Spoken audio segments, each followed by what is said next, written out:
Johnson misses Prouty.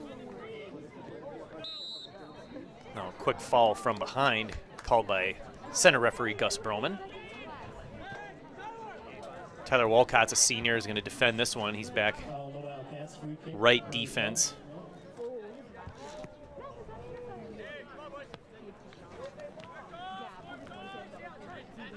Next to him is Brunette, as we talked about earlier. Eddie Moore, the other center back. Then on the far side, as usual, number 6, Tarek Salim. Interesting lineup selected by Coach Boutuli in terms of just the back line. Brunette, his first year on varsity. Eddie Moore getting his first varsity start here, and so Eddie's clearly played varsity sports here for Eagan before, but new on the soccer field.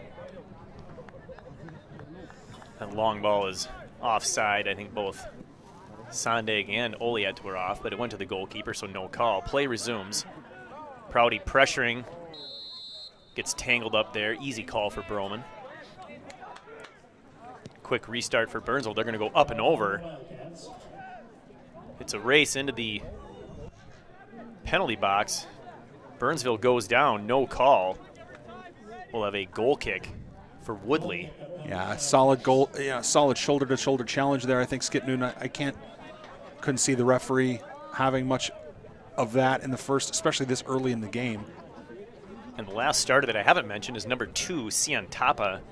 Started the season at midfield, now is back there after playing a few games at defense. So a lot of the shifting going on at defense for the Wildcats, as you mentioned, both Brunette and Moore center backs replacing what we've seen a lot of early in the season with Peyton Jensen and Alex Newton. Both those seniors on the bench ready to come in at a moment's notice. This one's headed away. Wildcats control.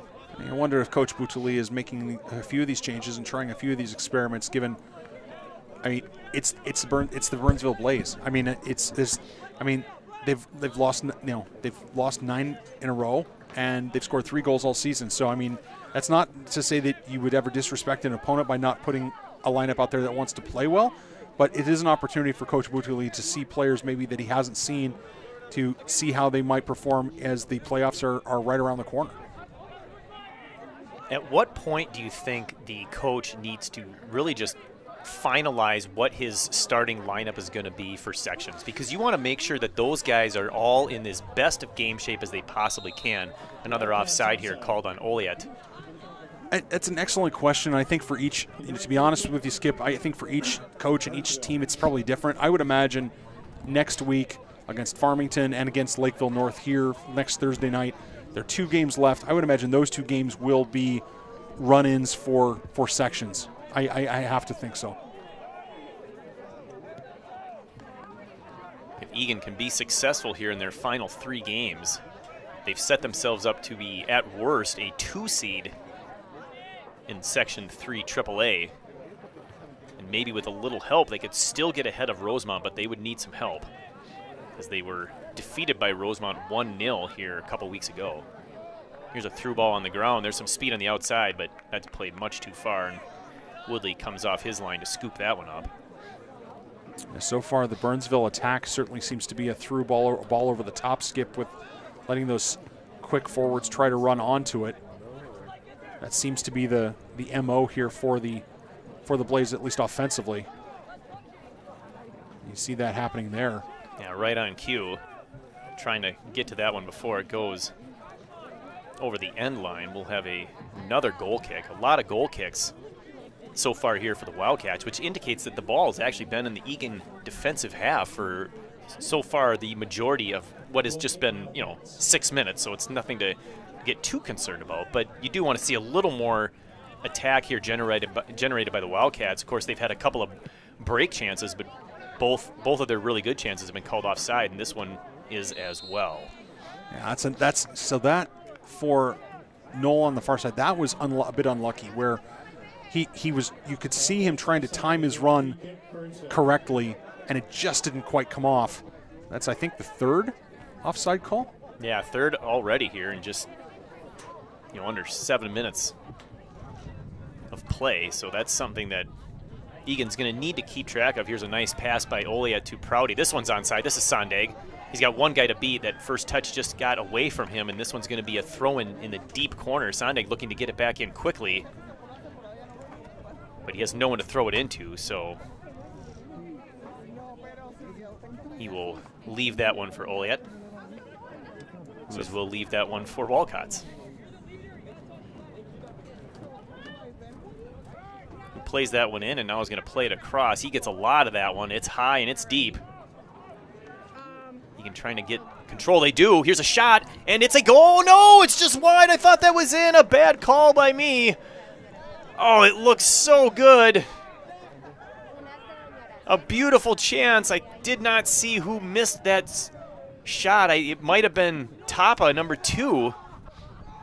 Had a perfect opportunity to put that one home. And there's a turnover by the Wildcats. Fortunately, Burnsville did not take advantage.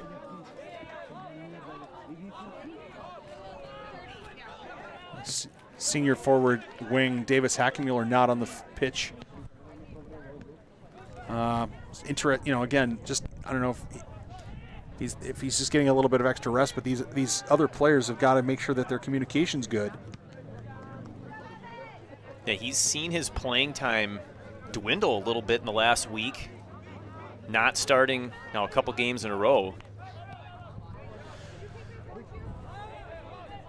Here's one that goes through everybody. Unfortunately, no Wildcat is anywhere close. So, well, for Hackenmuller, it's something of an adjustment, but it's also a situation where he is able then to come on in as a substitute halfway through the half or so, and take on the other team's substitutes. And given his speed and his skill set, I wouldn't necessarily fret if I was Hackenmuller too much. Just keep doing what you're doing.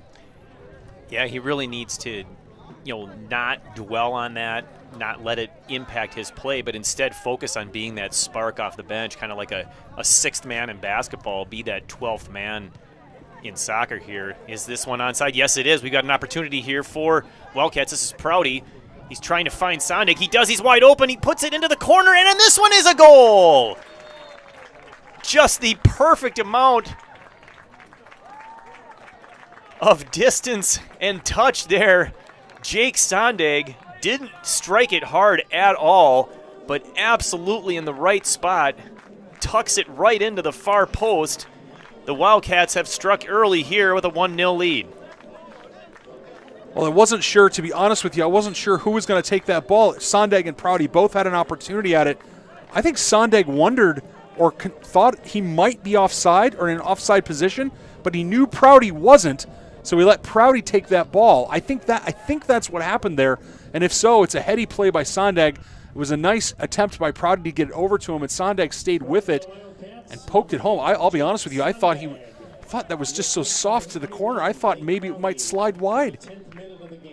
Yeah, I wasn't really sure where that was going, and I was going to be a little more cautious this time. I didn't want to call yet another goal that didn't go in. Getting a little ahead of myself here, but fortunately for the Wildcats, they strike early, so they get that much-needed early goal. I think that helps them just relax a little bit. They don't have to worry about, are they going to have one of those games where they just can't score? Here's an opportunity here. It's perfect through ball. This is Sondag again. He lays it off. Now here's a pass across and another goal. I thought it was a cross. It's in, and all of a sudden the Wildcats are just scoring at will. I did not get the jersey number on that one, but this is only the 11th minute. Skip, I think it's going to be Tapa, Sion Tapa on the far side. I think he's going to get the credit for that one. If so, that is an outstanding shot by Tapa. The goal was wide open. He put it home, and that's his first career goal. So a big one for Tapa. It's a 2-0 lead for the Wildcats here on a beautiful fall evening at Wildcat Stadium. Looks like all it took was the Wildcats staying onside, and then the floodgates open as they were able to finish 2 golden scoring opportunities. And the Producers telling us that it's going to go to Tapa from Sondag. So we're not even 15 minutes in, and Sondag already with 2.9, and here they come again. This is Knoll with a shot. Good save. The rebound is out there. It's available, and that one goes sky high.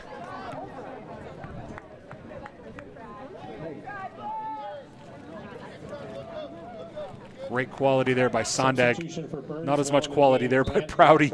Yeah, he was not happy with himself. He just turned around and put his hands up like, are you kidding me? I can't believe I just did that. Again, the Burnsville Blaze choosing to play this one short. They're going to build on the back as they immediately go towards the center of the pitch. This pass intercepted by Prouty. He boots that one forward. Oliet's waiting for a breakaway chance. He's standing in an offside position, so fortunately that didn't come, or it wouldn't have counted. So it's played into touch on the far side. We'll have a throw in here for the Wildcats. Scoring for the Wildcats, number 2, Sion Tapa. I want to see Oliet be a little more disciplined. You know, he's a freshman. He's still working on. Oh, this ball's through, and he's on side. It's like a 3-on-none opportunity there. He has to play it back, and there's a trip. That one will get called. That was an easy call. We're gonna have a stoppage here. We're gonna have a yellow card. Referee stops the clock. Pretty clear case of a yellow card caution due to a breaking up of a promising attack. Tackle from behind as Tapa is awarded the goal from Sondag, and so a yellow card for the Blaze.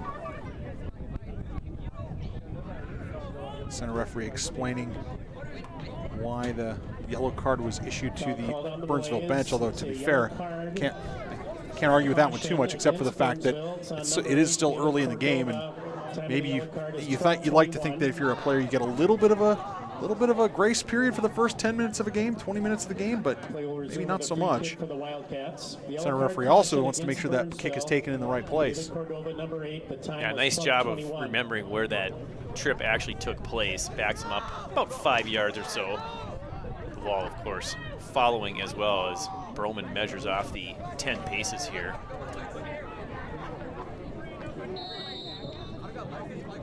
Can't see who's taking this kick, but it's a blast towards the side of the net.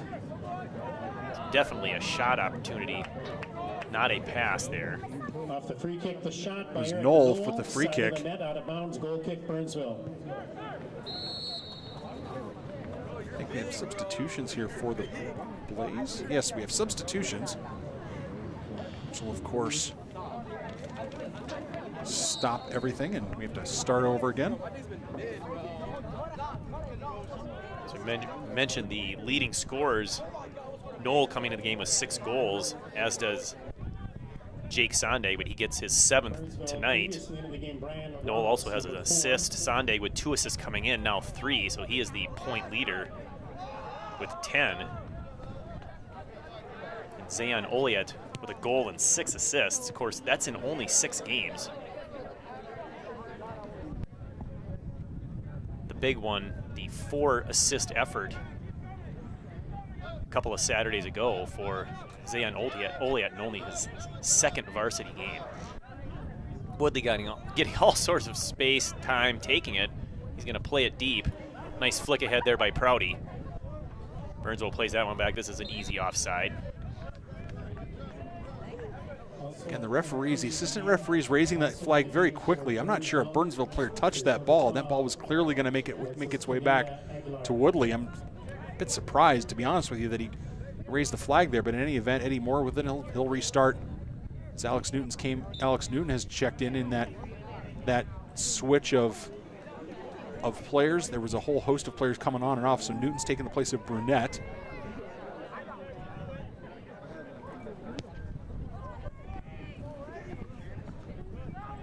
Free kick is headed by Burnsville. Now Newton's going to track this one down, finds Wildcats. It's a little strong and off, so played immediately into touch with authority by the Blaze. So Wildcats is going to go down the line, deflected into the middle there by Burnsville, and they get right past Sondag. So coming through, they go long. More pressuring. It goes back to Newton. He's looking for a pass. Going to use Wildcats. He gets it right back. He's just going to play it all the way back to Woodley. Wildcats seem to be taking a page out of the Blaze book here, where they were trying to draw the Blaze up as far as they can and then go over the top. So far, it's certainly worked, Skip. It's just interesting to see that as Sondag comes down and beats the keeper. Here we go. Jake Sondag's going to tap that one home for another goal. A beautiful ball. I believe that was senior number 19, Eddie Moore, on that long pass. So this is the 16th minute. Eagan gets another one. Sondag just extending his point-scoring lead. 2 goals and assists already. This is all Wildcats. Well, if it's not broke, don't fix it. And the Wildcats are taking advantage of a Burnsville back line that Burnsville's back line is playing a high line. It's risky, because if the other side's got good speed and gets a few balls over the top, you may not catch them. Maybe the Blaze have got to shift now their thinking to say, hey, look, to the extent that we're not out of this game at 3-0 in the first half, let's body up people. Let's, instead of trying to play a high line, let's just body up people and play kind of a man-to-man defense, if you will, rather than trying to hold a high line. Here's another opportunity for the Wildcats. Sondag, once again, he's going to lay this one back. Nice move on the far side. Brings it in. Shoots, but that's deflected. Now we have, it looks like a foul in the box. We're going to have a PK here. Tapa was taken down. Center referee did not hesitate. Blew his whistle, pointed to the spot. And unlike the girls' game earlier, this one actually is going to be a PK. I've got word on that, by the way, that it was a good three steps into the box and it's pulled outside. So here we go on that PK, and it's buried. Goal number 4, the second goal in the 16th minute for Eagan.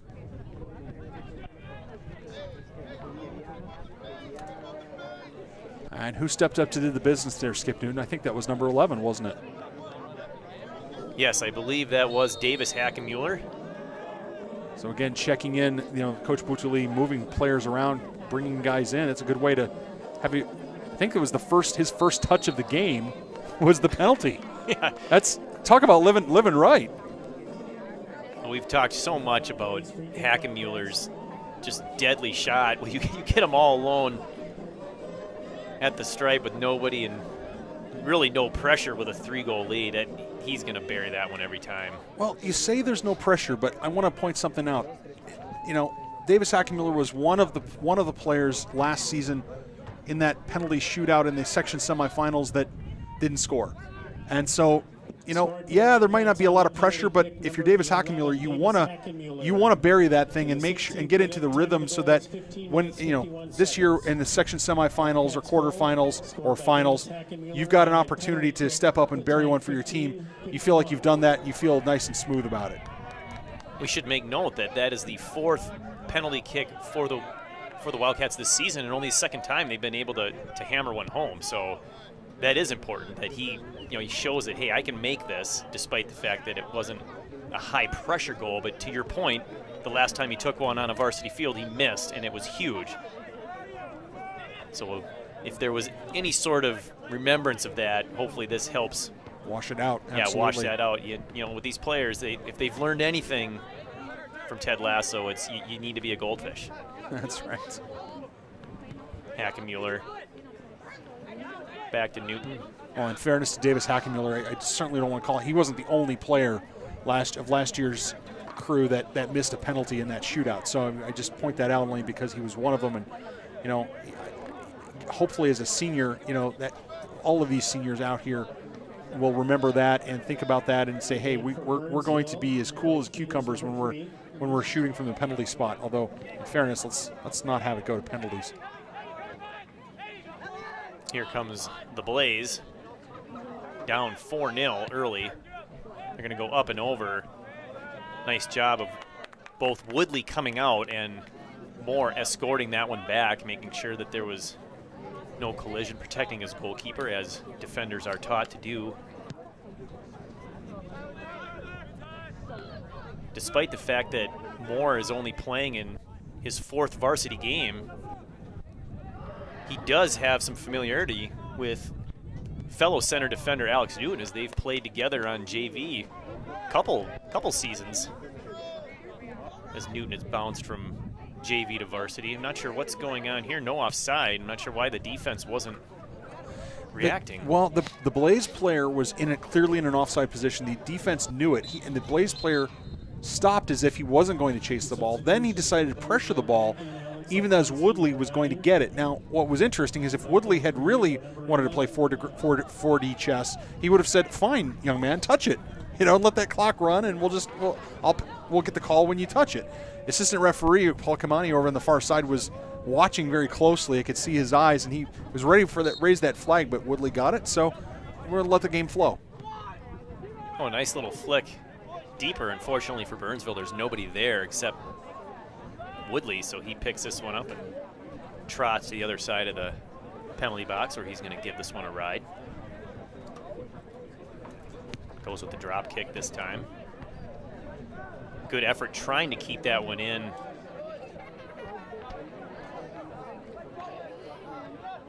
But unable to do so are the Wildcats. Now we have a foul on Prouty and a quick restart for Burnsville. Wildcats gain possession. Oh, they had Hackenmuller breaking. Fortunately, it was defended by the Blaze.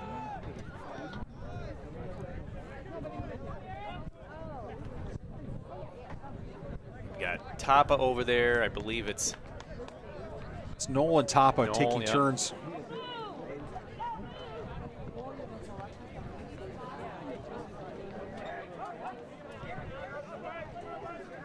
Here's Newton. Brings it over to Hackenmuller. Nice job controlling that one. Johnson. Lovely touch there by Johnson. Johnson missing the Apple Valley game with a little bit of a injury that he's been nursing. This one is onside. Nice ball deep. I think that's Noel on the far side. Oh, he taps it perfectly, and there's a goal. No, just wide. Just wide. Oh, he had the whole net to shoot at. Maybe rushed it just a little bit. I think he could have even held on to that and just basically passed that into the far corner. Jake Sondag going for a degree of difficulty points. Trying to tuck it in the near corner, even though that was going to be probably the harder shot. But as we saw in the girls' game, Skip Newton, it's so hard sometimes. You get players who... Oh, brilliant pass there. Here's another breakaway for the Wildcats. A shot, save. This one's going towards the corner. It goes over the goal line, so a nice save there by junior goalkeeper Logan Kutab. Corner kick Wildcats, their first. On Sondag on a brace already, looking for that hat trick.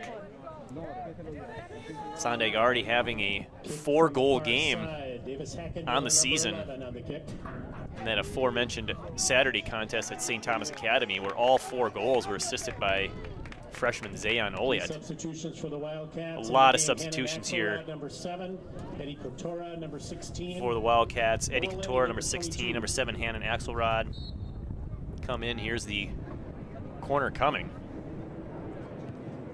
It's played right at the goalkeeper. He punches it out. Now it's fully cleared. One-on-one opportunity for Burnsville. Nice pressure from behind by Moore. Wildcats was there. Here's a breakaway for Couture. He's wide open. He takes a dribble, takes a shot, another save, and a rebound goal. The Wildcats put another one home. I believe that was Hackenmuller again from Couture. Goal number 5 coming in minute number 23. That was a nice play by Couture to get that ball settled down and be able to steer it onto net. Burnsville keeper Couture did not have much of an opportunity, although he did a nice initial save. Defense kind of let him down by not clearing the rebound, if you want to call that rebound, or the spill as it was sitting there. But real credit to Hackenmuller for crashing the goal and not giving up. I mean, I think there's an assumption, not an assumption, but maybe a belief by a lot of players that, hey, my guy's one-on-one with the keeper, he's going to put it in. I'm just going to kind of watch it and take it in. Instead, Hackenmuller crashes and he scores. And so he's on a brace now too, as the Wildcats have a 5-goal lead. Davis Hackenmuller, senior forward and midfielder, coming into the game with 2 goals, has 2 goals here tonight, so doubling his season output. Here's Prouty with a left foot cross. This one's going to be an offside. I believe that was Axelrod on the far side. Again, we had a few substitutions there. We'll try to get you updated as we spot them on the field. Of course, we know number 16 Katora is in the game, as he had that breakaway and got the assist. Another nice save, by the way, by Cuto for Blaze. Prouty just distributing as he has all game. Fancy little footwork there by Hackenmuller. He gets held. See, I don't dispute this. He was clearly held, as you said, Skip, but I'm a little confused. The center referee could have allowed Hackenmuller to take that ball and continue with it. He had the ball. He could have played advantage there. I mean, a free kick from 40 yards out is not exactly a golden scoring opportunity. Nice free kick here. We're going to have an offside and a swing and a miss here. None of this is going to count. By the way, number 22, Noel Eddy, also into the game.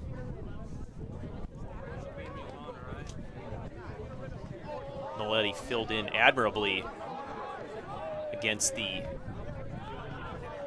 Apple Valley squad just 2 nights ago for Mike Johnson. Here he is here controlling that one with his chest, trying to put a through ball on the ground, but too many feet in the way. I think that's Salim. Finds Katora. Far side back to Salim. Katora. Pass didn't have enough on it to Eddy, but back to Eddy Moore.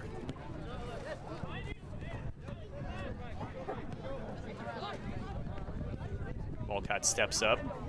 Newton picks that one out of the air. He's going to go deep. He's got Katora running. He's got Hackenmuller as well, but well defended by the Burnsville Blaze there. Hackenmuller looking for a quick throw, but Wildcats will just dump it at his feet.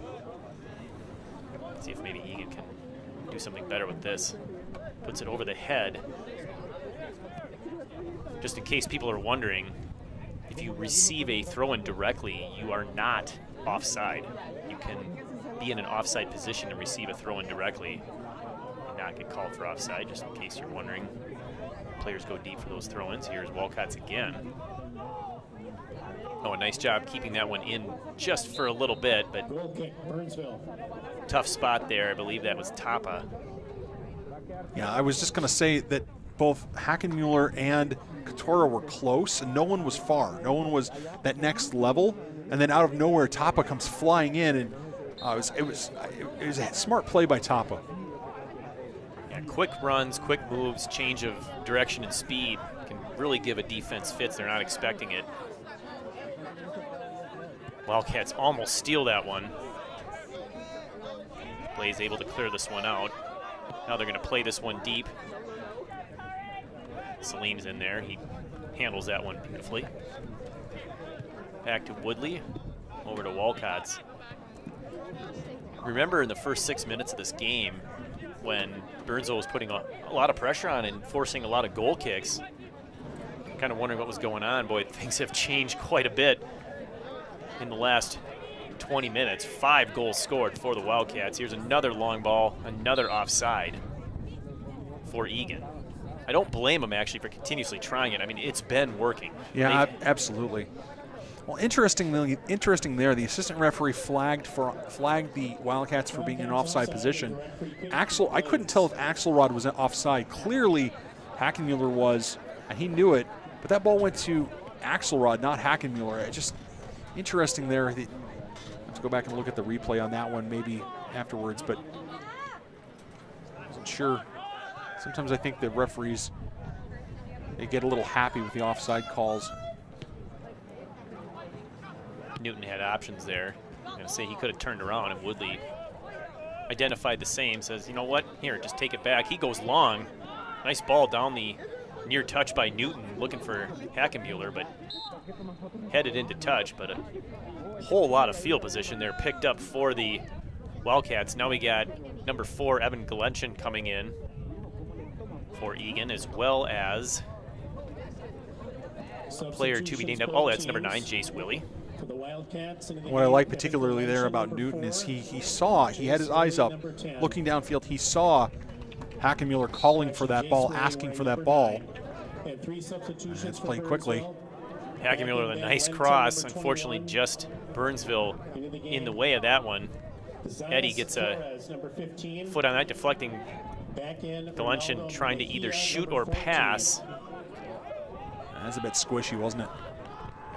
Either way, it's a quick counter attempt here for the Blaze. Salim gets in the way of that pass.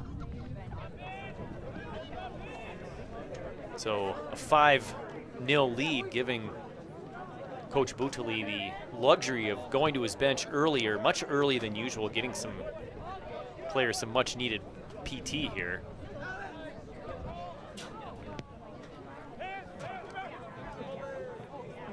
Also wonder what it does for the mentality of the Wildcats. There's 2 things you want to see. Number 1, you want to see the Wildcats enjoy the evening. Enjoy high school soccer, enjoy being ahead by a substantial margin. At the same time, you also want to see the Wildcats stay focused, right? Not give up any cheap goals, not commit any stupid fouls, not get any bookings. You know, just play clean the rest of this game. And that's the test for Coach Boutali at halftime. Tell these boys, continue to play clean. The other thing it does allow him, if there's any player that's nursing an injury, it gives you a chance to give that player, especially if it's somebody that usually plays a lot, an opportunity to maybe rest up a little bit more than usual. Oh, nice move on the far side. That's Katora. Tried to find Willie just inside the 18, but that was well defended. A great move there by Katora on the far side. Burnsville flicks this one up towards midfield, but Salim's the first one to it. Nice pass. Over, here's a cross in the midfield. Oh, here's Hackenmuller, chance for the hat trick. Couldn't quite get a control of it before 2 defenders got in his way, and still he blasted one that goes off and into touch. Oh, a nice move there by Galenchen. Now here's Hackenmuller. Oh, a nice turn into the middle, but Blaze keeper coming out off his line and catching that one. I love how flat that is. That cross was so flat that if any Wildcat had touched the ball, it was likely going to be something they could steer onto net. They didn't have to get it down to their feet or down to their, you know what I mean? They didn't have to trap it at all. They could just steer it on. It was a nice cross. Yeah, if they had been breaking in from the 18, it would have been a perfect chance to bend down low and get a really powerful header when you're running in that direction. Here's going to be a long ball. He is onside, plays it back to the middle as he was defended. Was Axelrod. Now here's Moore. Woodley.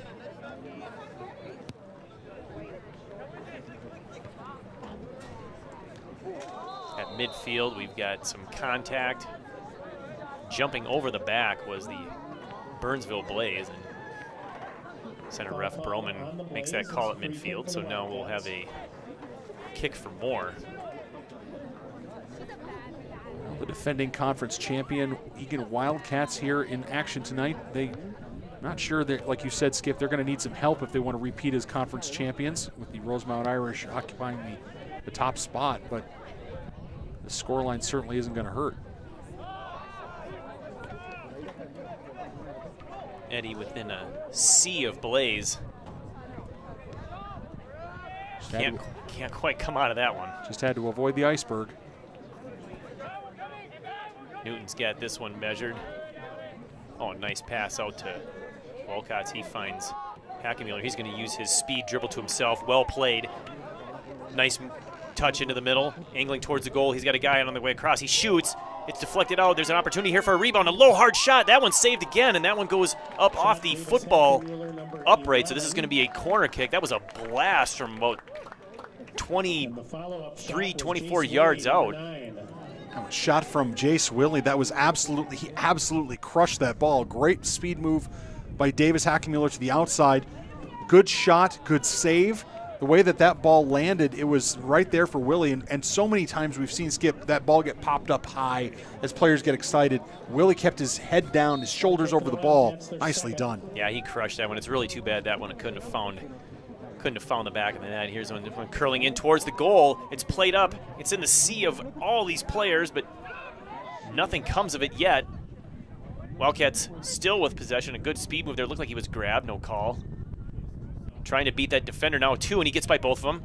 Left foot brings negative pass. This one's out at the 18. Here's a shot. It's hard, but it's wide.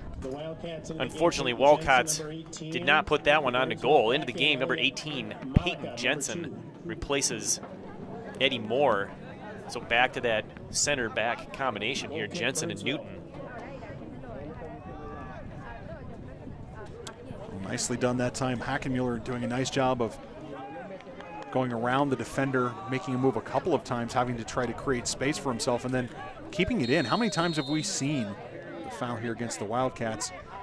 How many times have we seen players go drive that end line and then just the ball just magically finds its way into touch, right? I mean, it just happens a lot.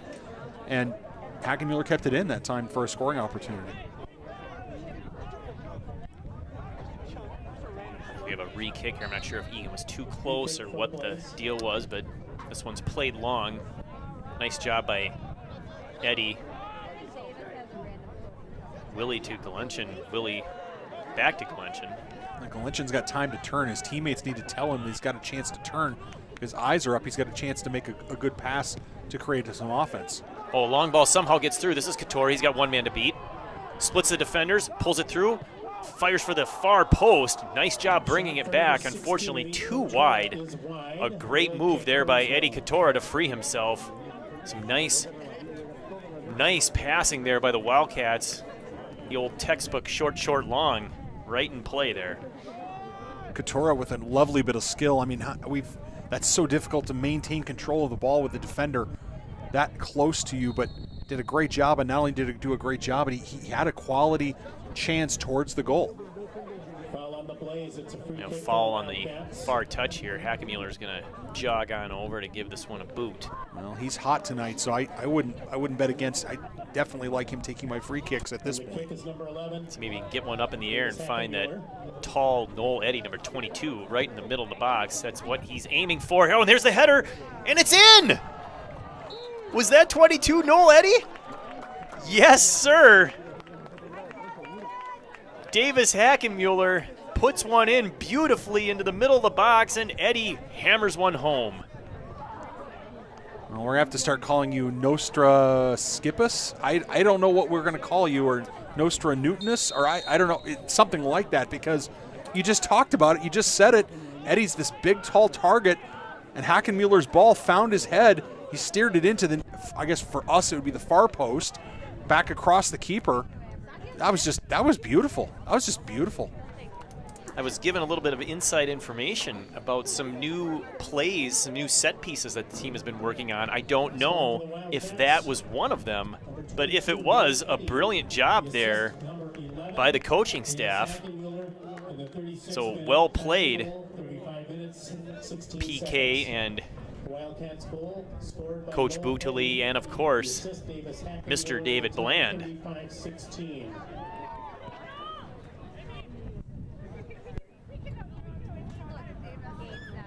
This one goes back to Woodley, and he scoops that one up.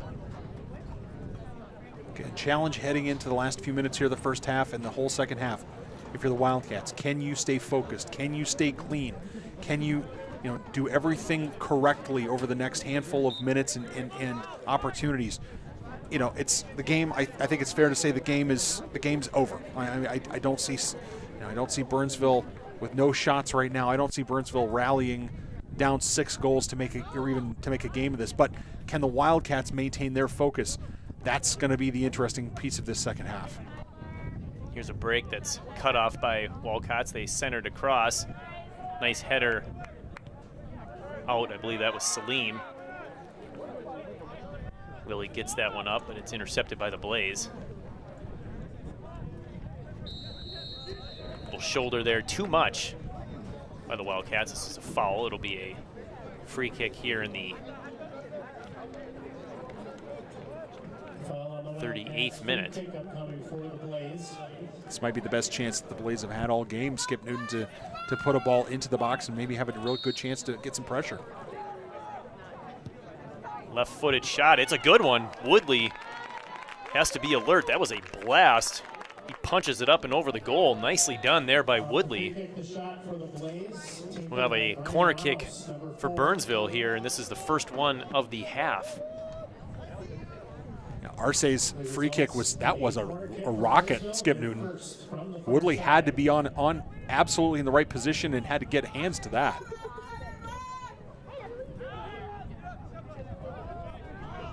That corner goes over everybody. Might have been helped out actually off the head of Burnsville because Wildcats are going to get the throw. Wildcats going down the line. That one's flicked up before Katora can get to it, but into touch again. So Wildcats will have another opportunity, or it will be Hackemuller quickly to Galenchin. Oh, back, nice pass to Hackemuller. He's going to go down the line for Katora. Oh, and he just mishit it. He had him. It was a great little passing play there between Galenchin and Hackemuller, and he read the run by Katora. Goal scorer there. Eddie chests that one. Willie finds Hackemuller. Tries that speed move to himself, but gets it back. Gonna reset. Newton to Willie.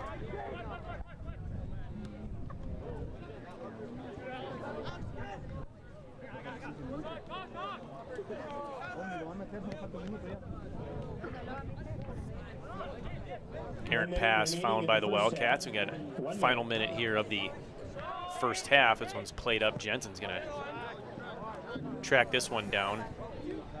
Stops the ball, gets some help from Wildcats. Newton comes up with the left foot. Galenchin trying to pick that one out of the air. Some acrobatics. Wildcats certainly not taking their foot off the gas. Nice pass there by Galenchin. He's got Hackemuller. Here he comes. He's got, a quick pass across. Axelrod tracking this one down. He's left foot strong. Plays it back. Oh, a nice pass, but well defended. Oh, he goes up and over. Galenchin has it. Oh, he settles it down. He takes a shot. The save and a rebound. Another save. Here's another shot, and that one's just high. Hackemuller got under that one. Trying to find the upper near corner here in the final minute, final seconds of the first half. And by the time this ball gets delivered, it's going to be halftime. Well, Hackemuller upset with himself, disappointed he didn't score there, but to be honest, that would have been a heck of a goal given how that ball was sitting and how it was flying through the air. Wildcats definitely did not take their foot off the gas in the last few minutes of that half, Skip Newton. Wow, what a dominating performance by these Eagan Wildcats. Blaze really have to look inside a little bit and say, hey, what are we made of, and how are we going to come out in the second half and give these guys a game? Yeah, the Wildcats are just absolutely destroying and exposing that back line, and poor goalkeeper Logan Couteau back there. I mean, he is just being left hanging so many times where he's all by himself. He's made some brilliant saves. I mean, the 6 goals notwithstanding, some absolutely killer saves. So a huge dominating performance here in half number 1. We've got 40 minutes left, but we will take a break for halftime. So for Nathan Cron, I am Skip Newton here at Wildcat Stadium. We'll be back for the second half in just a little bit. You are watching Wildcat Soccer on Eagan TV. High school class of 2024. She's cheering for David.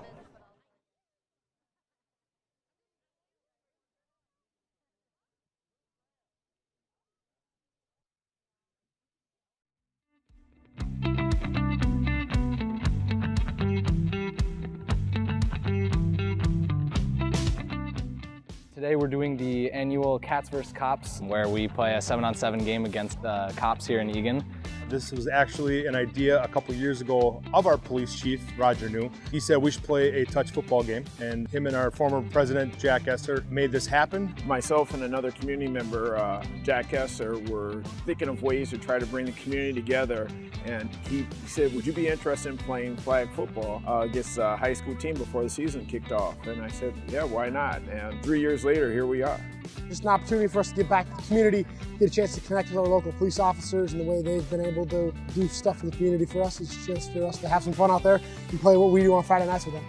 One of the most important parts about this event is just trying to bring the community together. We never knew that it was going to grow to this extent, but we're glad that we could just be part of this event, and we just appreciate the community support. Our police force is awesome, and for us to be able to do this with them, I think is just, it shows that they're looking for ways to be out in the community. So we come together and we play 7-on-7, and we have a blast out there. I love anything we can do to build that relationship. They do so much for us, so it's a great way to give back to them, and you know, it's a night for them to take off doing their duties as police officers and enjoy being a high schooler like we are and having some fun playing some football.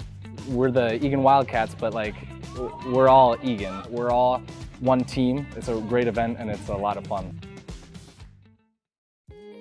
Do you know about Positively Eagan? It's a video series by ETV that highlights the good happening in our Eagan community. Stories of people reaching out, giving back, or shining a light on the people who make Eagan great.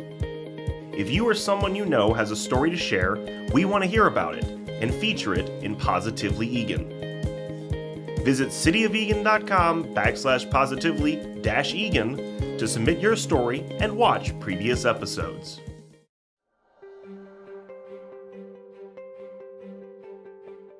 A small area plan offers us a formal method to look at a particular area in detail. We're looking at not just the here and now, but we're looking at the past and the future, 20 or 40 years into the future. In this case, it's the area around Eagan Central Park. So the Unisys building, the former Delta building, and the former Argosy University building.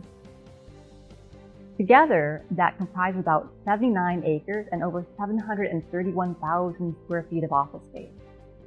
Because of the current state of the office market, we have high office vacancies in the Twin Cities and really across the nation. So likely what will happen here is that the sites will be redeveloped for different uses.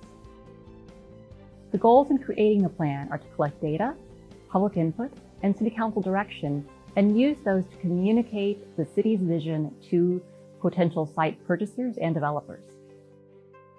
We've completed the first phase of public engagement. It included print and social media outreach, a digital survey, and 2 events at the Eagan Community Center. It even included an event with 132 4th and 5th graders at Pilot Knob STEM Elementary School. This was such a fun event, and the first time we've done outreach at an elementary school for a planning project. We are beginning our second phase of community engagement. It will include an interactive survey that summarizes everything the planning team has learned, shares the concepts presented to the City Council, and collects community feedback. The planning team will be at Market Fest on July 19th and August 16th to answer questions and collect input. Over 500 people responded to the first digital survey. Feedback from in-person events seemed that people were excited to see the concepts and looking forward to participating in the second phase of public engagement. The concept plans are a visual representation of what we've learned about the site, the market, and community needs. The concept plans are not intended to be a choice between 3 distinct options, but an a la carte menu of possibilities. The concept plans are a visual tool to help us communicate site opportunities to the community. The final plan will most likely have elements of 2 or more concepts. Join us in shaping the future of the area around Eagan Central Park. Visit the city's website for more information.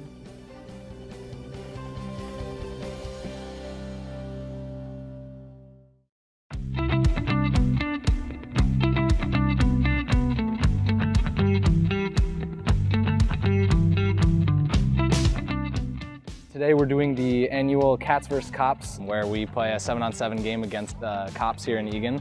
This was actually an idea a couple years ago of our police chief, Roger New. He said we should play a touch football game, and him and our former president, Jack Esser, made this happen. Myself and another community member, Jack Esser, were thinking of ways to try to bring the community together, and he said, would you be interested in playing flag football against a high school team before the season kicked off? And I said, yeah, why not? And 3 years later, here we are.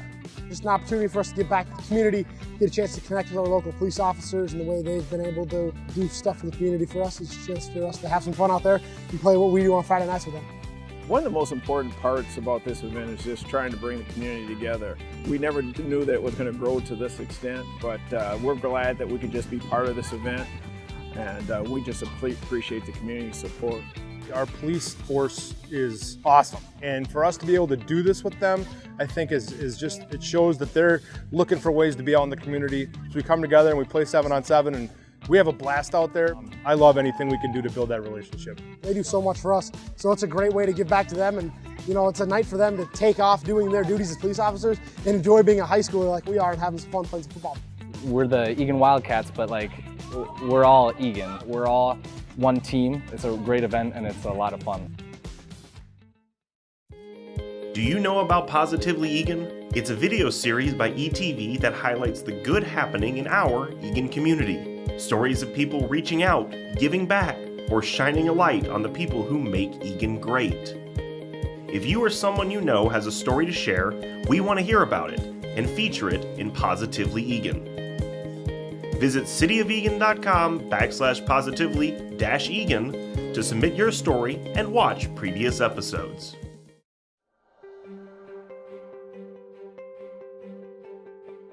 A small area plan offers us a formal method to look at a particular area in detail. We're looking at not just the here and now, but we're looking at the past and the future, 20 or 40 years into the future. In this case, it's the area around Eagan Central Park. So the Unisys building, the former Delta building, and the former Argosy University building. Together, that comprises about 79 acres and over 731,000 square feet of office space. Because of the current state of the office market, we have high office vacancies in the Twin Cities and really across the nation. So likely what will happen here is that the sites will be redeveloped for different uses. The goals in creating the plan are to collect data, public input, and City Council direction, and use those to communicate the city's vision to potential site purchasers and developers. We've completed the first phase of public engagement. It included print and social media outreach, a digital survey, and 2 events at the Eagan Community Center. It even included an event with 132 4th and 5th graders at Pilot Knopp STEM Elementary School. This was such a fun event, and the first time we've done outreach at an elementary school for a planning project. We are beginning our second phase of community engagement. It will include an interactive survey that summarizes everything the planning team has learned, shares the concepts presented to the City Council, and collects community feedback. The planning team will be at Market Fest on July 19th and August 16th to answer questions and collect input. Over 500 people responded to the first digital survey. Feedback from in-person events seemed that people were excited to see the concepts and looking forward to participating in the second phase of public engagement.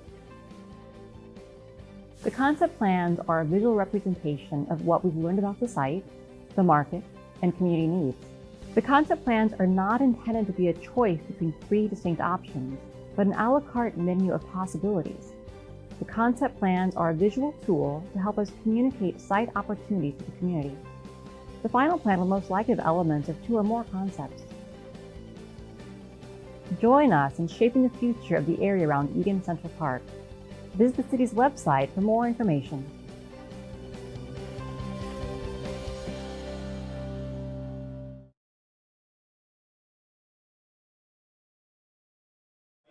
Welcome back to Wildcat Stadium here in Eagan, Minnesota, a game between the Eagan Wildcats and the Burnsville Blaze here, high school varsity soccer in the South Suburban Conference.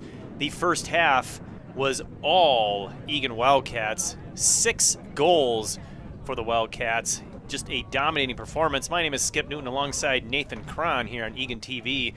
Nathan, what do we expect in the second half? Are the Wildcats going to continue to just pour the pressure on, or do you think they might pull back a little bit? Well, I think they're going to pour the pressure on for a little while, Skip. At some point, I think they will dial it back, but getting ready for the playoffs and keeping people fresh, I mean, you don't want people to not keep playing, right? I mean, that's one way of getting hurt is to not keep playing. And so I imagine that Wildcats will continue to go to the air as they did there, as Sion Tapa is whistled for being in an offside position. But I imagine that the Wildcats will feel good about getting past this game, and as there's always a chance that when you take on a team that struggled that you could stumble, and when you're a team that's looking for a top seed in a section. And right now the Wildcats are firmly ensconced in kind of the number 2 position in their section. get to the players here as we can. This is going to be Tapa saving that one from going into touch. He's got Eric Knoll right next to him. Also up front, Jake Sondag with 2 goals today. Mike Johnson playing in the middle with Brake Prouty as usual. On the far side, Zayan Oliet. On the back line, Tarek Salim, Eddie Moore, Alex Newton, and Tyler Wildcats on the far side. Salim has this one. Noel, Salim. That was Moore up to Noel, but he's going to give up on that one, let it go in for a goal kick.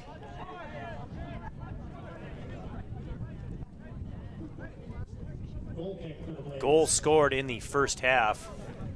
2 goals by Jake Sondag. 1 goal by Sion Tapa. 1 goal for number 22, Noel Eddy.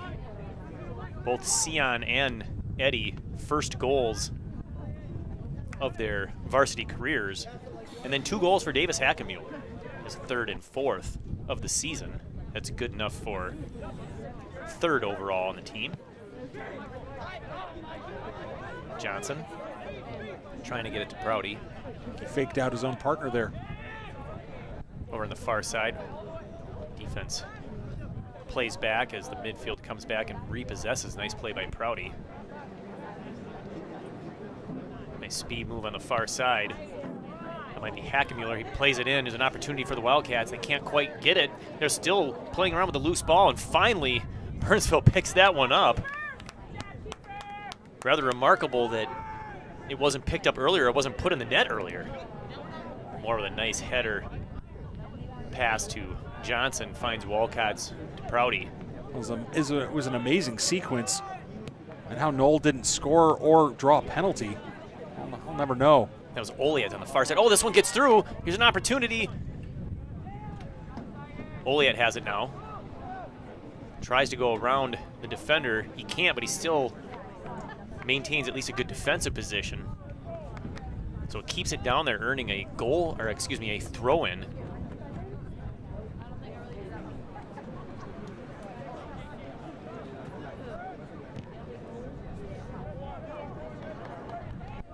Oh, the Wildcats win this one. They pass it to the middle. That one's intercepted. Stepped up by Salim. Long shot. Just wide. Good shot by Johnson. Burnsville shot. Michael Johnson, number 13, is wide. I like the shot from Johnson. It was wide, so it wasn't on frame. So in that respect, it's not super helpful, but it was flat, a good trajectory, had some good swerve on it. That was Sondag over on the far side with Oliet before. This is a foul on the near side, I believe, on Eric Knoll. So Knoll, Sondag, and Oliet up front. 3 leaders in points, although Hackenmuller making a run to make that threesome a foursome up top. Leaderboard for the team in points. Tapa intercepts that one. Knoll tried to give it right back for a quick counter. I love the idea. That was a great idea by Knoll. It just didn't come off. It's played back to goalkeeper and a long ball. Moore, nice job of winning that one against his opponent. Tapa has this one. Or excuse me, Tapa has it now. That was Knoll. Tapa brings it in, fires a shot, that's blocked. So it was Knoll back to Tapa. This will be a corner kick. Now Hackenmuller not in the game, so it'll be interesting to see who takes this one. I believe it's going to be Eric Knoll, number 3.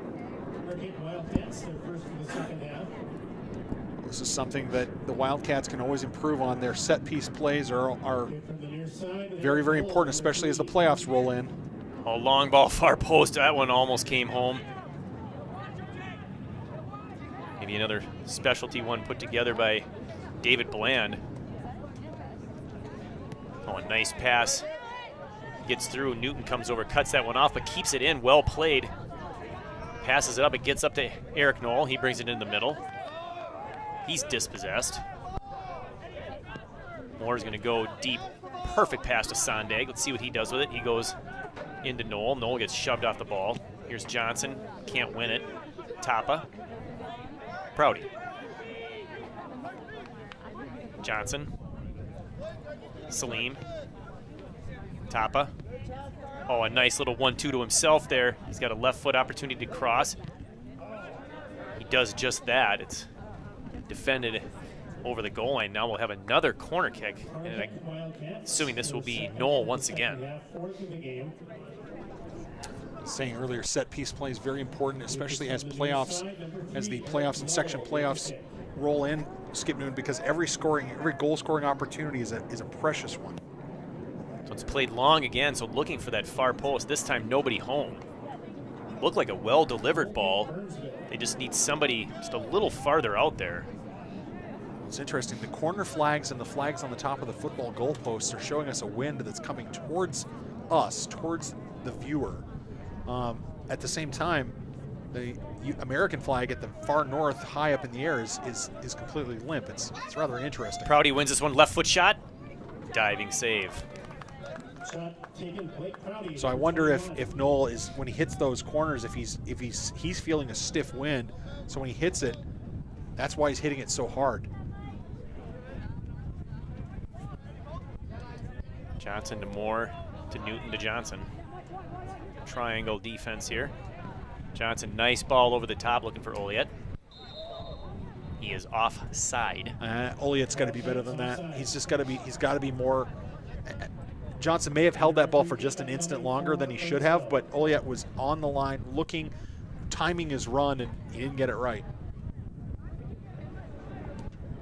Hopefully, valuable data for Oliet as the sections roll in, so he can learn how to hit that just perfectly. There were quite a few offside calls early in the first half, back when it was still 0-0. Here's an opportunity for Burnsville. They can keep it in. They cannot. As I was going to say, they had quite a few offside calls. It was 0-0. We're kind of wondering if Eagan was going to be able to adjust to that. The answer was a resounding yes. They did adjust, scoring 6 goals. See if the second half delivers some more golden scoring opportunities. Many of those were 2-on-1, 2-on-0, 1-on-0 breakaways. I mean, just prime scoring opportunities for the Wildcats. And then the one on a brilliant set piece. Hackenmuller to Noel Eddy. Yeah, I mean, scoring goals, we've seen it happen so many times with this Wildcat program. The last couple of years, for instance, both times against Rosemount in the various section semifinal games, they can't find the goals that they need, and every opportunity is an opportunity. Nice move by Tapa. He's going to go far post, and it's going to be just a bit outside. Well, that was definitely far post. Might have been the far post on the far side of the catch fence. Definitely would like that one back, but just, there are only so many opportunities in the game, and for a set piece play to be, the ball to, if a corner that goes behind the goal, or the set piece play misses the goal by a good 10, 20 yards or something like that, then those are just wasted opportunities. And that's something if you want to be successful, you want to beat Eastview, you want to beat Rosemount, you want to beat these teams in Section 3-3A, you need to take advantage of those opportunities. Salim with a big throw into the middle, laid down by Johnson, back for Salim. He has to go around the defender. Noel finds Tapa. He's got not one, not two, 3 Blaze defenders. Feeds it over to Noel, who earns the corner kick. So back to these set pieces. See what they do here. So this time, instead of Noel, it's going to be Tapa taking this one. He blasts that one long as well. This time there's somebody there. A shot. It's saved by the defender. I believe that was Oliet, almost getting a goal and getting robbed. Great job by the Burnsville defense. Standing on the line, that one had 0 chance of being saved by the goalkeeper. Oh, Noel picks that one.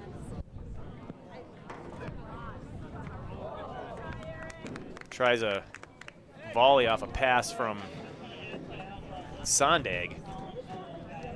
And if my eyes don't deceive me, I believe it was number 2, sophomore defender Elliot Malika for the Blaze with a goal line clearance. That was a thing of beauty, Skip Newton. A goal-saving play there by the defender. This one's headed up nicely. Oh, flicked over. Here's an opportunity. It's Knoll. He can't quite get the shot off. Ball was bouncing, and he just couldn't get it into a spot where he could get any sort of good contact on that one.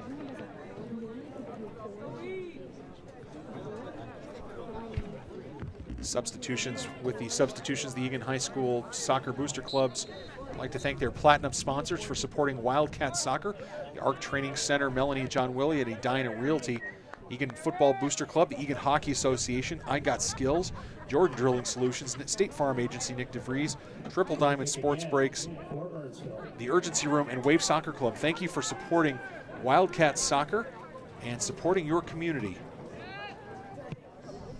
Goal kick for the Blaze. Won again by Eddie Moore. Tapa now has it. Out to Knoll. A lot of action in this corner between Knoll and Tapa. Pass in the middle finds a Burnsville defender. Salim stepped up trying to win that one, but it was kicked into touch. He'll just throw this one back in. Let's see where he goes with it. Nice two-man game between Knoll and Tapa, as you were pointing out, Skip Newton. That's promising not just for this season, but for seasons going forward. Moore does a nice job of winning that one, as does Johnson here. Gets it to Prouty. I feel like the ball hasn't been in the middle for quite some time. Here's Moore. Knoll again. Looking far as that Sonday coming in. Oh, nice play by Burnsville. And they put it right back on the ground. That ball's live. A little bit dangerous there. Sonday has speed. Played up in the air. Newton's going to head this one. Ole at the first one to touch it. Kicked into touch. Newton makes sure. He'll just throw this one right back in. Big throw down the far side. Again, looking for Oleat. That's Newton again, but loses control. Moore's there to back him up. Good team defense. This one's over the head of Salim. Newton and Salim double teaming. Well played. Salim wins that one. Oh, he finds Eric Knoll. Beautiful pass. This is a potential 2-on-1. He finds Oleat on the far side. It is a 2-on-1. He comes into the far side. He's going to pass her to shoot. He's got a guy in the middle. He shoots, and he scores! A brilliant shot in the far corner. Zayon Oleat notches goal number 7 for the Wildcats. Oleat did a nice job of staying with that ball, but that ball from, I believe it was Knoll. I think it was Knoll who gave him that ball. That was an absolutely brilliant ball. It curved in. It did exactly what he needed it to do. It got to the player who was in an onside position with pace. And Oleat, to his credit, I mean, that finish was magnificent, but that ball, that pass that set Oleat off, I mean, just as sublime. Yeah, it was a perfect pass there by Knoll. Of course, all set up by the double team defense of the Wildcats. There's another opportunity for Eagan. This is a breakaway. Is he onside? Yes, but goalkeeper picks that out. As I was saying, the double team here, Newton and Salim winning that ball, and then just a brilliant pass up the line to Eric Knoll. Right on the ground, right to his feet, allowed him to take that and find Oleat on the far side. So an example of how a good defensive play there by Salim, setting up a counterattack. Here's another one over the top for Oleat. He's onside, he comes in, pulls it back. He's got options here. He's got a guy right at the 18. That was Prouty looking for a pass. Oh, if he had been able to get that ball to Prouty had all sorts of green grass in front of him. Yeah, he was basically doing jumping jacks wanting that pass.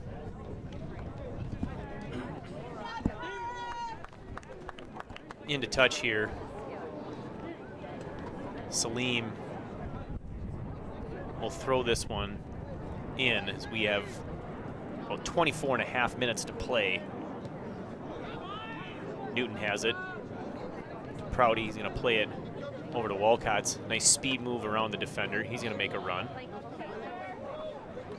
Continues that run down to the far corner. That one goes off the flagpole, which, by the way, keeps it in play, but then it does trickle over the end line. Or, excuse me, for a throw-in. So now this is Eagan ball. It's Prouty trying to either cross or bring it back with a negative pass. Unable to successfully do that. He was well defended. It's going to be a goal kick.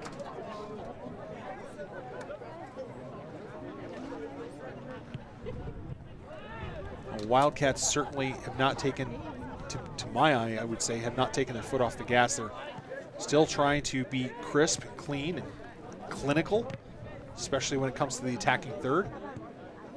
I will say credit to Burnsville, though. The second half, Skip, they have been playing better soccer so far. Almost a nifty little play there for the Wildcats. This one's crossed in. Nice step up by Salim. Tapa. Can take it down deep. One's deflected off Burnsville for another corner kick. Hackemuller back in the game, so he will take this one. Corner kick for the Wildcats.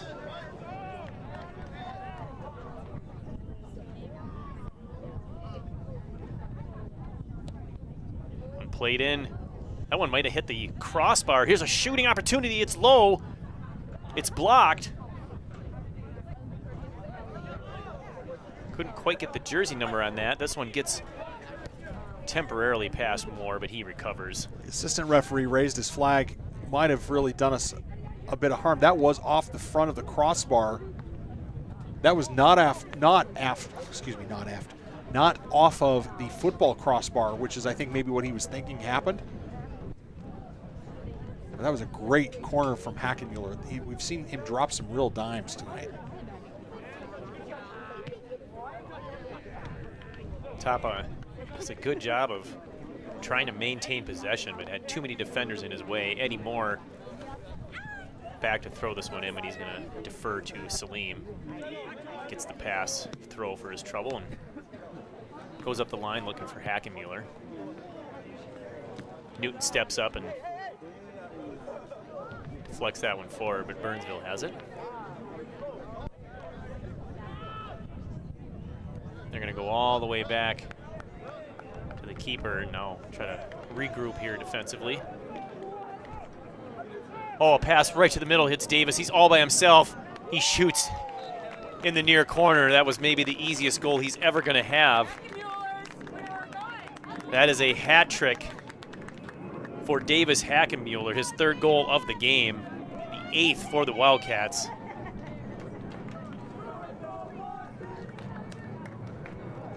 Well, sometimes it's better to be lucky than good, and that time Davis Hackemuller was lucky that in that sense that the Burnsville Blaze played it right back to him, but he was occupying space to take away the switch of the field, and that's, so, luck is often sometimes when opportunity meets preparation. That's what he did there, was he was on top of he was in the right place at the right time, and then a quick finish, and yes, I would expect him to score there, but hey, sometimes situations like that can get a little nervy. So nicely done there by Davis Hackemuller completing the hat trick. Number 10, Miklo Jones into the game for the Wildcats as well. Yeah, I wonder if it's just one of those things like here's an opportunity for Burnsville. It goes into the box. Woodley comes out and cleans that one up. But as I was going to say, it was one of those situations where, a quarterback throws an interception like straight to the linebacker, and it has to be one of those things where he just didn't see him, and I wonder if that was the case here, where he looked and didn't see Davis. Previously back in for the Blaze, Grant Blackburn, number 24. Wildcats Back in for the Wildcats. Plays that one. Into the game now This is Miklo Jones, Prouty. number He's going to 10. go back to Newton. He's just going to use Woodley. Woodley's got defenders on the near side if he wants to pass that one short. He doesn't. One's flicked forward. Woodley will get another opportunity to play it. You're down to our final 20 minutes here. 8-0. Skip, as we said, can the Wildcats stay perfect? I mean, in terms of Can they not commit any fouls to draw cards? Can they not give up any goals? Can they not do anything that they don't need to do? Can they play clean? This one laid out to the 18, but Burnsville intercepts. Salim, nice job pressuring. He's going to continue to do so down in the corner, and he's going to win that ball for his trouble. Passes that one to Miklo, but it gets just by Jones. One comes out, here's Johnson. Wildcats.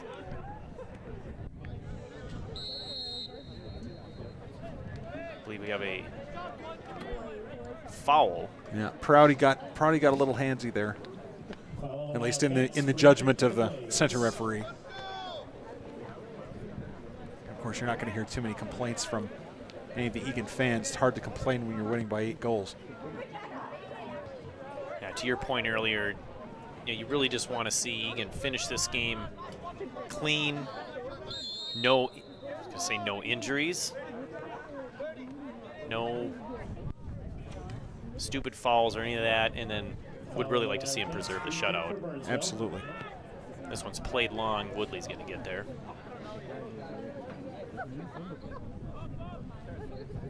The Wildcat Booster Clubs would also like to thank their gold sponsors for supporting Wildcat Soccer: Ansari's Mediterranean Grill and Lounge, Birchwood Dental, Coldwell Banker, Rami Cormont, Devani's Divine Salon, Dunn Brothers, Eagan Arms Public House, love that Ruben, Eagan Family Dentistry, Escape With Us Vacations,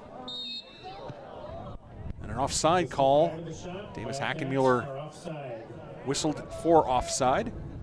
Escape With Us Vacations, Homestead Tire and Auto, Mark's Towing, Raising Cane's, Teresa's Mexican Restaurant, Wildcats Bar and Grill, Zerbel Orthodontics, and ZZQ Smokehouse and Barbecue. Thank you for your support of Wildcat Soccer and your support of your community. Prouty wins that one with his head. Johnson. Salim making a run on the outside. Gets it up to Hackenmuller. Hackenmuller uses his speed to get around the corner, but then turns an ankle. Let's hope that's not bad. He had him beat, tried to bring it back. Looks to be okay, so that's fortunate for sure. And the last thing you want to see in a 8-0 game is to see any of these players get hurt. Burnsville a little bit ambitious on the restart as center ref Broman says, hold on just a second, guys. They're substituting on the far side, but you know what? There's one more thing. Skip Newton, you talked about the players staying healthy, staying upright, staying healthy. And we saw a little bit of an injury scare with Hackenmuller. If I were Coach Butuli, I would be telling my guys, hey, play soccer, but hey, let's not go for headers. Let's not go for hotly contested headers. Let's not go for, things like, I know it's, telling players not to be aggressive is not what you typically do, but at the same time, the game's not in doubt. Let's get out of this healthy. Let's make sure that, Prouty or Johnson or Newton, nobody takes one in the head. One player not playing tonight, number 24, John Tesdall, started the game on Tuesday against Apple Valley. And in just 3 minutes in, landed a little bit funny on his front foot and immediately grabbed his lower back / glute area. I don't know if it's a lower back or a tailbone injury, but came out of the game and did not go back in, and we haven't seen him tonight. So there's an example of a player that is able to not play tonight, hopefully nursing himself back to health. Be nice to have Tesdall available down the stretch here. Sondag heads that one. This is Oliet. An offside. That's a tough call. Oliet, he's battling and jostling with another player. And when Sondag heads that ball, and to be fair, he might have been in offside position, but that's a hard call to make because the player just, he's physically battling with someone, and he's shoulder to shoulder with him.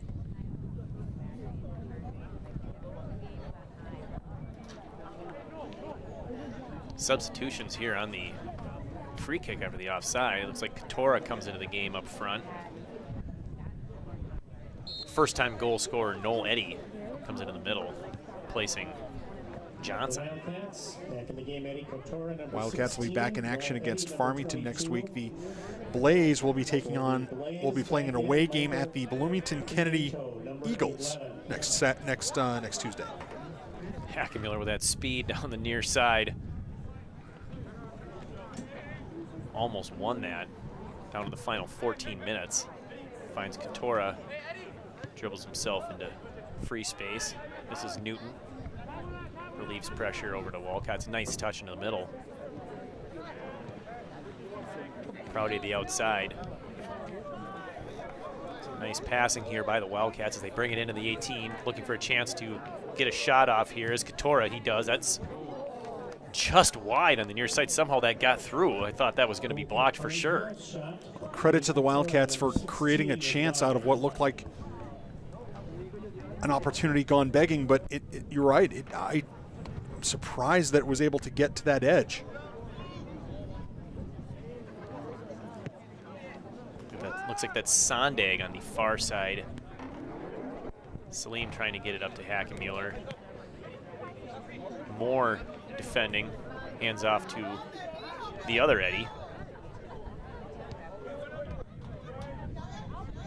We have 3 now. Speaking of Eddie, here's Katora. Almost. 3 Eddies. 3 Eddies. You could have an Eddie to Eddie to Eddie scoring play. Here's the one's up and over. Salim hustling back. Does a nice job of putting a body on the defender. Pass to the middle. That one's knocked away by Prouty. Fed through here, but nothing but Eagan blue close to that one. Shots are 20-1 in favor of the Wildcats. You might expect that with that many goals you'd have more shots, but Wildcats have done a good job of making their shots count, I guess, if you'd say it that way, Skip. Again, Eagan team defense. Jones just casually wins that one. Back to Newton. Prouty's got it. Katora. Burnsville player slips. This allows Prouty to take it, but it's taken away. Here's Eddie to Eddie. Long ball's intercepted. Noel Eddie wins this one temporarily, but now defending. Here's Miklo Jones defending as well. Sondag was trying to defend as well as Katora, so some passing and possession here for Burnsville. Now they go long and immediately give it away. Moore. Woodley. Of course, he can't pick that one up. Played back deliberately with the foot pass. This is the final section game here for the Wildcats. Final section game where they're playing a section opponent. They're going to finish their season with only 1 section loss, that to Rosemount. The only other team in the section, other than Rosemount, of course, which is ahead of them, the only other team with 1 loss is Park Cottage Grove, and I think I'd argue that Wildcats are playing in a much tougher conference. I would imagine we would get the nod over Park Cottage Grove for a number 2 seed. Moore, feeds it through to Katora, almost got that through. Jones, also looking for Katora. There's a lot of humanity to try to go through as we're going to see a goalie change here for the Wildcats. No surprise here. Number 9, Jace Willie coming in as well. And then number 0, goalkeeper Zachary Rojas, sophomore goalkeeper. Actually, a little surprised he didn't come in sooner now that I think about it. Woodley hasn't had a whole lot of action back there. This is a perfect opportunity with a 6-0 lead at half to get your backup goalie this year, but your likely starter next year some varsity time. This is only, I believe, his 4th game played. Every start by Woodley so far. That will remain the case. Oh, a nice speed move outside. That center attempt is blocked. This will be a corner kick.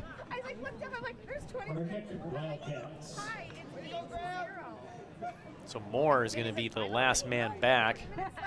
Newton moving up into the 18. Of course, if he's able to get one, that would be his first career varsity goal. Makes a run in the near post. It's over his head. It's deep. Salim was there. There's a shot, but it's blocked. Or excuse me, saved by Burnsville. They're going to try to counter with a throw out, but Wildcats is right there to retrieve that one. Nice job by Eddie steering that on goal. He wasn't likely to score, I don't think, there, Skip Newton, but he steered it on goal, and there was an opportunity there for the Wildcats. Takedown from behind, an easy call for Broman. Wildcats don't have to be in a rush to take this kick. They can let everybody get forward. Goes in and was headed up in the air by Burnsville. Another corner here opportunity, the 8th corner of the game for the Wildcats. Corner kick upcoming for the Wildcats. Asher Brunette left the game rather early, hasn't come back in. Hopefully that's nothing to worry about moving forward. Just making note of that. Corner going far. Here's a shot. Oh, another save by the defense of Burnsville. That's the second time today a goal has been prevented by a Burnsville defender. And it's Malika again. I mean, it's the second goal line clearance. Absolutely brilliant. Eagan winning possession, trying to get it back in for another opportunity. They can't, so here comes Burnsville on the counter. Moore is there to defend. He has speed and physicality as 2 weapons in his arsenal. Speaking of speed, here's Hackenmuller. Dribbles to the middle. He's got 3-4 guys, no problem. Oh, almost fed that one through beautifully. A great idea there by Hackenmuller. He had Sondag making a break on the outside, trying to come in with like a backdoor pass on a basketball court.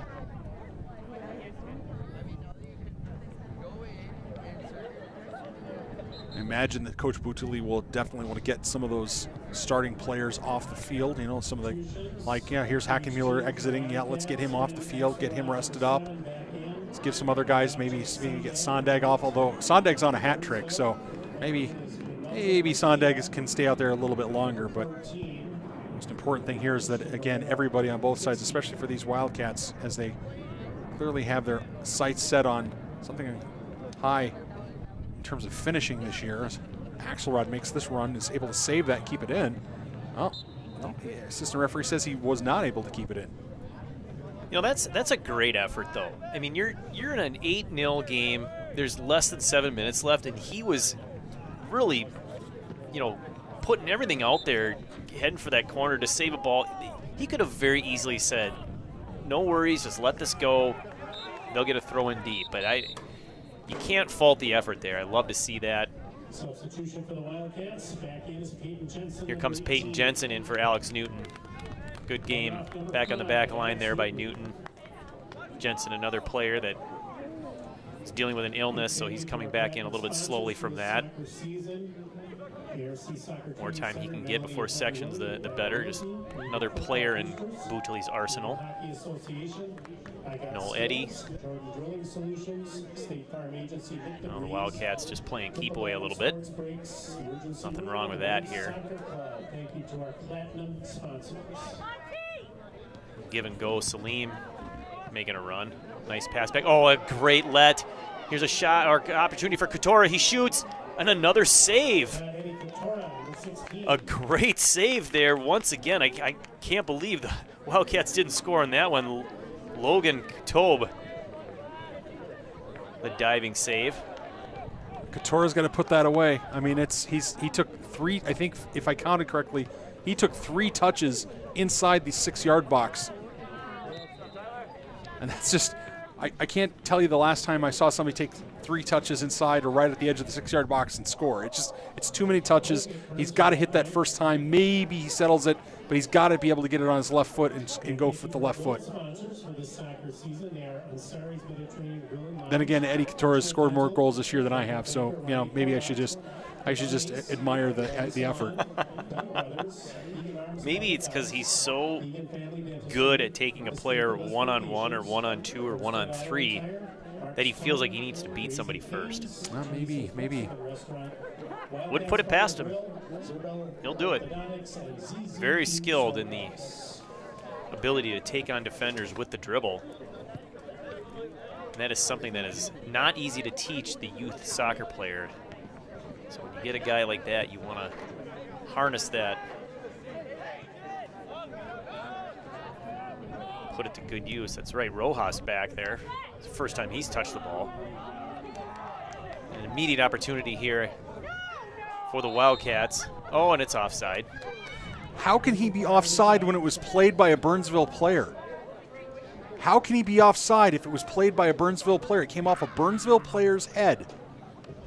The assistant referee, I'll tell you, Skips, the assistant referee got that one wrong. Absolutely got that one wrong. That was off a Burnsville head in the center circle. That should have absolutely been allowed to continue. Nice play there by Eddie Moore.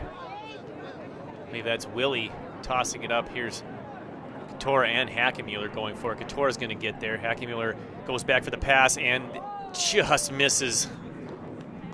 Thought Hackemuller was going to get goal number 4 there.